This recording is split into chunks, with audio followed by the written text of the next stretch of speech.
Well, I thought I'd do a little update on my outside turtle enclosure. This area down here at the end of the enclosure is right on my back patio. I have just cinder blocks on edge there. It gives them a warm place to walk around. That's my bonsai cherry tree right there. It's just a seed that was started by birds, droppings, seeds and things like that. And then this is a little water area that I have for them. It's the back side of an old color TV that went bonkers on me. And it performed really well for now almost 4 years, I think. It holds water. I have an automatic fill in the corner there. This little triangle-shaped area here is where I keep my young turtles of the year. And this, oh my goodness, it looks like my favorite turtle right here is, her name is Ornetta. She's an old female turtle. I don't even know how old she is. And she's evidently going to lay fertile eggs this year. That is a three-toed box turtle that is behind her laying on his back. Sort of a peculiar situation. This is my Russian tortoise. I just gave her some lettuce, and I have some alfalfa pellets out here for her to see if she wants to eat. And these guys, that's pretty funny. I'll give them a little privacy. Well, maybe not privacy. These box turtles are out walking around. This guy here is actually very friendly. And he likes my company. Yesterday I actually picked her up and carried her out of the enclosure, dug up some earthworms for her to eat, and she really enjoyed that. This is Natasha, my Russian tortoise. I just have one female Russian tortoise. She's going to go after some pieces of lettuce and vegetables that we had in excess of what we were going to eat for dinner today. We're having Sunday dinner at our house today. We like to have the family come over.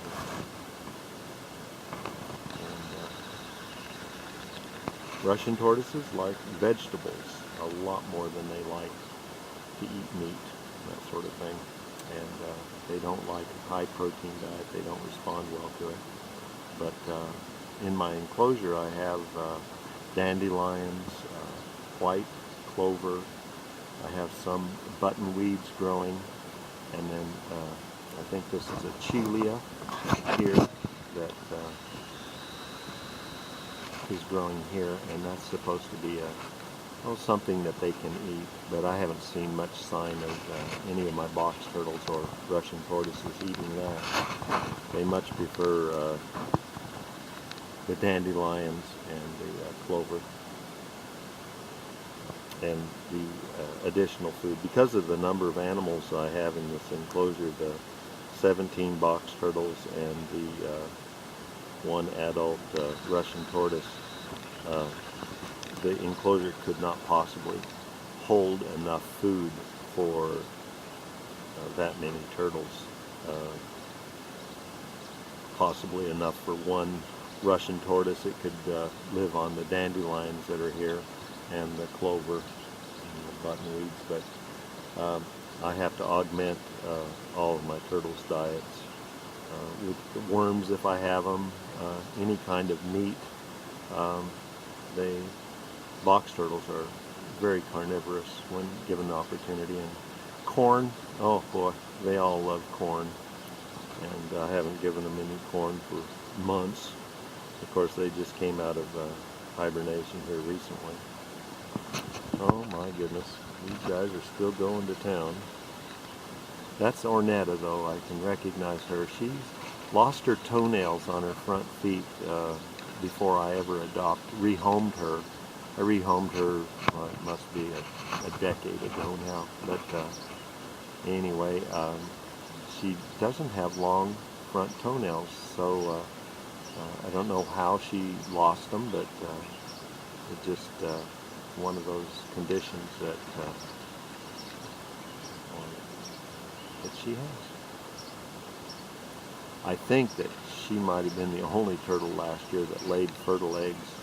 The other turtle eggs, like I said in my previous video, I gathered 66 eggs out of this enclosure that the box turtles laid, and I think she only laid probably 16 to 18 of those eggs, and I only had 15 eggs hatch, and so that indicates to me that possibly my other female turtles that were laying eggs, even though they're larger than Ornetta, they, like this one right here, is larger in size and weight than Ornetta, but I don't think that last year she laid eggs. I think she did lay eggs last year, and that they weren't fertile.